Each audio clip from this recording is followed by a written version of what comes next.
Hey everybody, it's Seth and Paul for Everything Money Channel. Welcome you back in. Thank you for joining us on our YouTube channel. We're ecstatic to have you as a watcher, subscriber, and our Patreons. You know I love you. I did a smoochy sound there, Paul. I like it. Speaking of, I want to start calling you as a nickname, Smoochy. Paul. So I present to you Paul Smoochy. Gabriel, how are you, Paul, in your beautiful outfit there with a... Isn't there a Seinfeld episode where they go, how's Smoochy? He's like, he's dead. Is that right? Smoochy. Well, we have a dear friend who has an aunt Smoochy, and I wanted to start calling you that. So Smoochy. What was that from?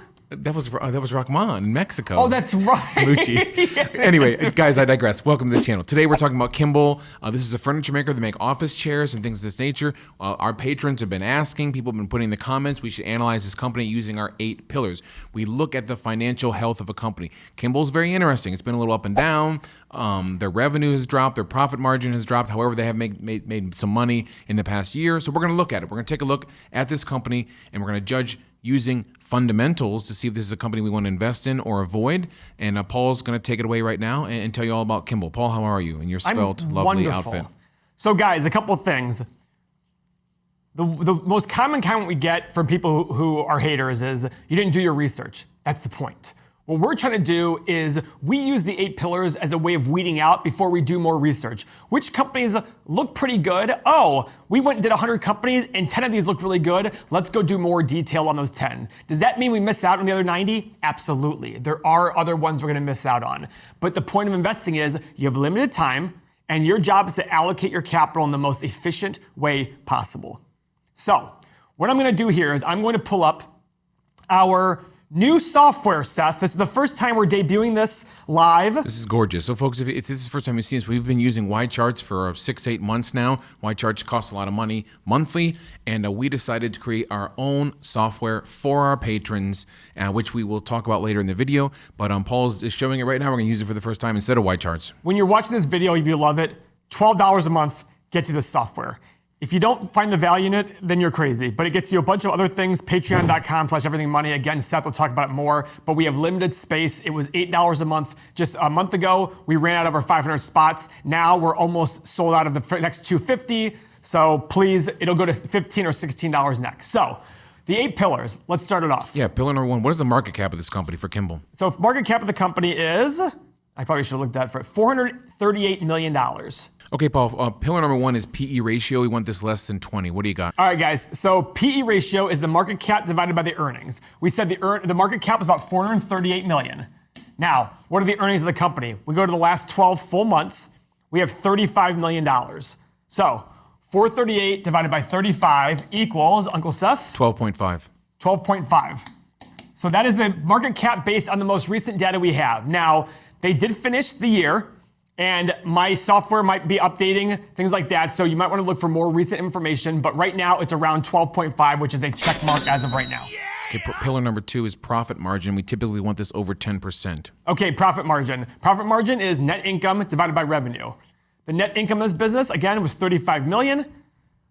The operating revenue was $675 million. If it was 10%, it'd be $67 million or more in profit. It is not, so that is an X. It's about 6%. That's an X. X for profit margin is 6%. Yep. Pillar number 3 is revenue growth over the past 5 years. Revenue growth the last 5 years. Ready? We have $635 to $729 million. So that is a check mark right there. What are your thoughts? It's furniture. What I'm more interested in is the last 12 months, which we did before. I mean, if you look, the last 12 months, they've fallen a lot in the third quarter. The revenue fell a lot in the third quarter. But for the full year, I mean, that's pretty good. I'm actually surprised it was up. It is down from because this was COVID time. So if you remember, guys, the one issue I have off the bat with a furniture company, especially office furniture, is what, Seth? Because of recent events. COVID? Oh, that's right. I'm sorry. Of course, Paul. No one's in the office anymore. So there's a big concern. It's probably a big reason why this company is selling so cheap. There's a big concern about our office is going to be around for the future. Are people going to change the way they work? My personal opinion, and I have no evidence to back it up whatsoever. I have zero evidence. My personal opinion is we are reacting right now to the recent events. And I don't think we're going to go back to the full normal, but I don't think it's going to be as bad as people make it out to be. We're still going to want offices. We're still going to want people, because you guys are adults. if you have kids, do you want to be at home with your kids while you're working? My kids just left for school for the first time in a year yesterday. It was just a glorious day. Beth and I were just wandering, my wife and I were just wandering around like zombies, like drinking coffee. I didn't know what to do. It was really hard to work. It was just weird. You guys were making love on the couch and everything. Absolutely. So I do believe you have a concern here about furniture, office furniture, but this might be the reason why it's beaten down. And if you do more analysis to see how office furniture is doing, this might be a company you could buy on the cheap if it's cheap enough because of people over-dramatizing the downside. So we were on pillar number 4, profit growth. Did I miss it, Paul? Nope, you did not. So profit in the last, again, this is the full 5 years, went from 21 to $41 million. Check mark there. So it's almost doubled in 5 years. Pillar number 5 is the shares outstanding. We want this number going down. Shares outstanding. We go from, can you see the bottom of the screen over here? Can you roll it up, Paul? I cannot any further. Okay, thanks, Don. We have 37.46 million down to 36.88. So a check mark there. Wow, they're buying back shares this early, huh? So they are buying back shares, which is a good sign that they are trying to give more return to investors by decreasing the number of shares out there. So when you have your one share, it's buying more and more of the company as they decrease the shares. Make sure you guys are tickling that thumbs up. As always, we appreciate the support, and Paul appreciates to get tickled, especially when he's making love. Current assets over current liabilities is pillar number 6, Paul. Current assets over liabilities, baby. What do you got? 225 million in current assets. I like when you giggle like a Teletubby. Current liabilities are 98 million. So big check mark there. And even better, Seth. Go on. Only 130 million in total liabilities. You love this. I love this. So what they're saying is they have 225 million in cash and 130 million dollars in total liabilities. There's a net about $100 million. Yep. So if you went and bought this company right now and paid off all of its debts, Which is 430 million is the market cap. correct, you'd have an extra $100 million left over. So you're really paying about $330 million for the company. So the PE is actually lower than it actually should. It's actually lower than it really is being displayed at. Yeah, so it's probably less like a single digit PE. It was like 12.6, yeah. So now It's we're actually going to go lower way than down. that. Okay, wow. Because we just took off 25% off the market cap because you're getting that in cash when you're done. Pillar number 7 is free cash flow growth, Paul. And folks, if you're following along, I love you. We're trying to give you a process of investing. If you felt alone your whole life, which I did for at least 2 decades in terms of investing, we're trying to teach you a process. Whether it's Kimball or any other company, you can follow these 8 pillars and follow along. And if you're a patron, you get these 8 pillars in your software. Go ahead, Paul. Pillar number 7 is free cash flow growth. So free cash flow. Free cash flow is used. Free cash flow, first off, is on the cash flow statement. It's the cash from operations less the capital expenditures. So the cash from operations is the last line of the operating cash flow, and the capital expenditures is the first line usually in the investing cash flow section. It's a negative number, so you have to actually add them together. But either way, why do we like cash flow, Seth? Well, what is it used for? That's a great question. Let me scan my brain. They can use free cash flow to pay the dividends, which aren't always guaranteed. That was news to me. They can make acquisitions out of it. What else, Paul? By the way, do they have a dividend? I didn't check. Let's check their dividend. I'm actually going to the Y charts here. They do have a 3% dividend. So they pay about $12 million a year in dividends $12 million a year in dividends every single year. Okay. A little over 12. So they're going to use that cash flow to pay dividends, buy back shares, make acquisitions. This is the important part of the company. I look at free cash flow because income can be manipulated through all these tax rules, IRS rules, accounting rules, etc. The cash flow is harder to manipulate. Does it mean it's not easy? You can't manipulate it? No, it's just harder to do so. So I like the free cash flow, looking at it over long periods of time. So in the last 5 years, 5 years ago, they had 33 million in free cash flow. This past full year, only 8 million. Uh-oh. Now it's an X. Now there was a bad year. This includes COVID, which I understand why they had a big drop. But going forward, they have 52 million, 24 million, and 44 million. Okay, so the average free cash flow over the past 5 years has been $32 million. $32 million. Okay, 32 million is the average. Times 20 equals $640 million. Why 20, Paul? So that's a great question. Just like PE, earnings and free cash flow over a long period of time should be the same. We don't have an exact reason why we're picking 20. 20 is a factor you're picking based on the future of the business, the growth levels of the company. The faster the company is growing, the better the future, the higher the multiple you should pay for free cash flow. The worse it is, or if it's declining or whatever it is, you want to pay a lower amount. it makes sense intuitively. If a company has a bright future with a lot of growth potential, pay a higher multiple. If the company does not have a better future, pay a lower multiple. Does that make sense? Yeah. So we're picking 20 as a start. Is it less than $640 million?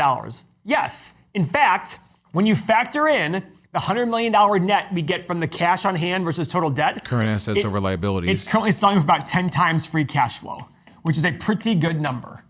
That is a pretty good number. So the market cap you want to pay for this is around 640 mil. Our adjusted market cap is 330 mil. I won't say that this is the number I'm going to pay. What I'm saying is it's in the ballpark of us to do more research. Okay. It's below this number right now. And that's where, if the PE is 20, we want to be less than 20 on the PE, we want to be less than 20 on the free cash flow. Again, the bigger the prospect, et cetera. Now, I want to make note though, as you saw the free cash flow, the next few years are probably being tough for the company. So you have to wonder, let's see how it's done the last 12 months, factoring in the other quarter of the year in free cash flow. Oh, wow, there you go. It's actually rebounded. They're at 28 million. So from 8 million to 28, from 8 million in the full year to 28 million. So it looks like things are rebounding here, guys. You'll want to go check out how they did in the fourth quarter and other prospects of the future. Listen to their earnings call, read the transcripts. It doesn't take much time. Read their 10K. Find out what they're doing to account for COVID.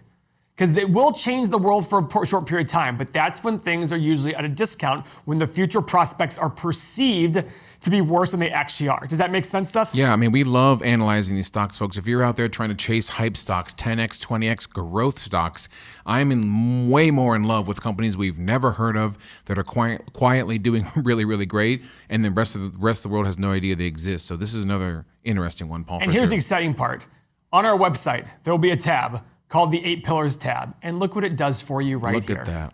Look at this. It tells you the checks and X's, and if you scroll over them, it'll tell you exactly where they're at. So guys, this alone is worth it. You can type in any company, and it'll tell you the check marks. Let's pick a random company, Seth. Let's go to Microsoft. Microsoft, boom. It tells you immediately. Look at that 8 pillars. And we're going to be adding more and more data to this over time. Final take on Kimball, Paul. I like it. I think to myself, let's start looking, doing more research about it. I like things that are beaten down. I don't think office furniture is going away. Even if people are working more out of their homes, I think they're going to want more office furniture for their homes, and they're going to buy it from someplace. I think it's probably an overly dramatic response. Their dividend is kept up there. They didn't drop their dividend. I look at it saying, I think you should spend more time researching this and going from there. Uncle Don has a comment. Go ahead, Don Boy. So with their deductible, you said it was $12 million. That's Yeah. paid The out? dividend. So the dividend, Yes. correct? Is that coming off the year, or is that coming off the trailing 12 months? It doesn't matter. It's the same thing. So when you look at the trailing 12 months dividend of 3%, about 12 million bucks, you're going to look at it's for the year, but overall, the trailing 12 months factors in a full year, all the highs and lows of the full year. So great question, Don. I think out of 340 shows, that's the first time Don actually asked a financial question. It was really interesting. I never knew that. So, okay, for all you Don lovers out there, the patrons that love Don, that was insightful. You know, He's been I doing his really research. do want to make it that Don never appears anywhere. When we start doing Well, events, I put him in like a ghostly figure in a photo one time. Did you? Just like a, we had to do it. So when we do events, Don, you can't come. Or you should be in the crowd and nobody even knows it's you. You see? Or this is the other option. You just put him in a huge like chicken mask or basset hound mask, and like there's Don. Okay, folks. So if you guys love Don, if you know your patrons, we love you. You've been supporting us for not even supporting us. You're supporting yourselves by getting this software. It's incredible. It's coming out in April. We know we love you. Patrons, join below the description. The link is in the description. Patreon.com/everythingmoney. Join our tiers where you have the top tiers, direct access to Paul. They are filling up. We tried to tell you when there was 20 patrons and now there's 800. You know what the most common question we get now Go on, is? Paul. I wish I'd signed up before. Like, yeah, I know. Yes. Like, guys, this is incredible. This is $12 a month. That's it. And it's going to keep growing. This software is going to have a real estate software. It's going to have personal financial software. It's going to have, you can put 20 stocks in there. It'll get your portfolio in there. It'll tell you the full 8 pillars on all 20 stocks at once. This is so worth it. It will go as high as $50 a month at some point. So if you get it for 12, it stays at 12. Only small increases every year for cost of living. That is it. We've definitely researched other patrons out there, and other people almost for the same price give you a simple 1-hour Zoom call every month. We're giving you this amazing software. Become a patron and you'll become a friend. We love you, Paul. That's our take on Kimball. Let's look at this, and I'm excited. Thanks for joining us. Smash the lungs up, Paul. The lungs up, not the thumbs up. And smash the thumbs down if we're wrong. We love you guys. Thanks so much. Everything money.